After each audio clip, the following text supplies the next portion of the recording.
We got to talk about all the cover bands in wrestling, and in just a moment, we will. But first, a word of thanks. I want to shout out Hipster Dave, Adam Taylor, and Justin Butler, who joined me this week over on Patreon. They're supporting the work of Till We Make It. And if you want to see Till We Make It resume weekly content here on YouTube, I need your support too. We are at 8 of the 36 new patrons I need this year. Come over and join us, see all the extras, perks, and bonuses you'll unlock, like this Patreon exclusive video, which has never been seen on the YouTube channel before, discussing this sudden blight of wrestling cover bands. Having watched a bunch of stuff through the month of August and then up to the beginning of September, which is when I'm recording this for you, I have witnessed a repellent trend recur, and it tends to recur as each generation of independent wrestlers turns over. A new group comes in, and then, a bunch of them kind of get whittled away, right? They quit or retire or just disappear, and then a handful of the strongest prospects persist, but then the new group comes in underneath them, right? And this just happens over and over and over again. It's cyclical. This new trend, maybe I will call it an epidemic, is of too many cover bands. You know what I mean by that term? A cover band, generally speaking, doesn't have any original songs. A cover band plays other people's songs. You might see a cover band out there and all they play is Coldplay songs. You might see a cover band and all they play are Queen songs. They do somebody else's material because they aren't creative enough to come up with their own material. Maybe they don't have confidence that the audience will like their material as much as they like the greatest hits of Queen. And admittedly, that's a big mountain to scale. But cover bands don't play original material. They're playing somebody else's songs. And I saw a Randy Orton cover band, a Sasha Banks circa 2018 cover band, and two outrageous, but not in a good way, Bray Wyatt / The Fiend cover bands in the recent consulting work that I did, which covered some of North America and then continental Europe. In some cases, in one case, one of the Bray Wyatt cases, they even came out to Bray Wyatt's entrance music. It was as if in one case someone just said, "Make me Sasha Banks gear, but make it green." This is above and beyond what should be acceptable in terms of paying tribute to or paying homage to.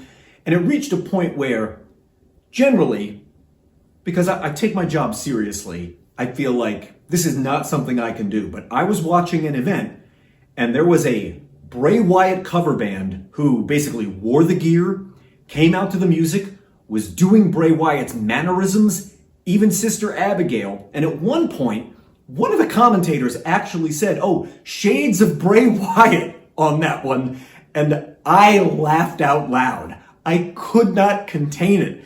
This was not shades of Bray Wyatt. This was wholesale theft. And I believe if Bray Wyatt saw that, he would not be flattered. He would not feel as if this is an admiration of him. I think he would be offended at the fact that everything he created had just been ripped off by someone else. And if that is all you aspire to make, I think you are possibly on the wrong side of the curtain.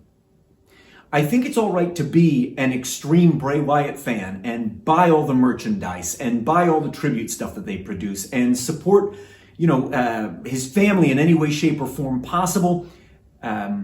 There's so many ways that you can express your fandom of Bray Wyatt. But to me, taking everything that guy worked hard on to develop, he employed his own creativity and poured his heart and soul into that being. For someone to just take all that and be like, now I'm that because it's an expression of your fandom, I call foul on that one. I don't think so. As I said, I find that extremely repellent. To go out there and get your own wacky, legit boss shades, except with your name where that used to be, and I kind of jokingly, but not alluded to by intoning the idea of make me Sasha Banks gear, but make it in green. I don't think Sasha Mercedes Moné would be flattered by that. Only in the same way that maybe like John Cena might be when a little kid dresses up as him for Halloween. Because that's kind of what that is. There's nothing wrong with wanting to pay tribute to the people that inspired and influenced you without ripping off their entire repertoire. And once you've done that, you've just taken everything of theirs wholesale and said, now it's mine. Down to doing their finishing move or using their entrance music, you've lost the plot. This is beyond being a cover band. Now it's like a sad tribute act. I guarantee you, when I saw Randy Orton cover band, Sasha Banks cover band, and the two Bray Wyatt cover bands, I wasn't thinking how great these four performers who were paying tribute to these, relatively iconic superstars were. I was thinking how much I would rather be watching a Bray Wyatt match. I was thinking about how much better Sasha Banks was in 2018 than what is being presented here in this act. If you want to break off one little piece of the people that inspire you the most, your heroes, your inspirations, and bake that into what you're doing, fine. But I think you get one of those. I don't think you get a plethora, and I don't think that can be your entire act. That's theft. That is, right, you're creatively just pillaging what they made, even if that person is no longer with us. If you're framing or deluding yourself into thinking that's like a loving tribute or something, I'd like to dispel that. And seeing how many of these acts are popping up in strange corners of the independent circuit right now made me feel like it was worth discussing. If you'd like to see the other 2/3 of that exclusive video, it's waiting for you over on my Patreon right now, alongside 300 other exclusive videos which have never been seen on the channel before. And that's just the tip of the iceberg when it comes to all the bonuses and perks you unlock the moment you start supporting the work of Till We Make It. Thanks very much.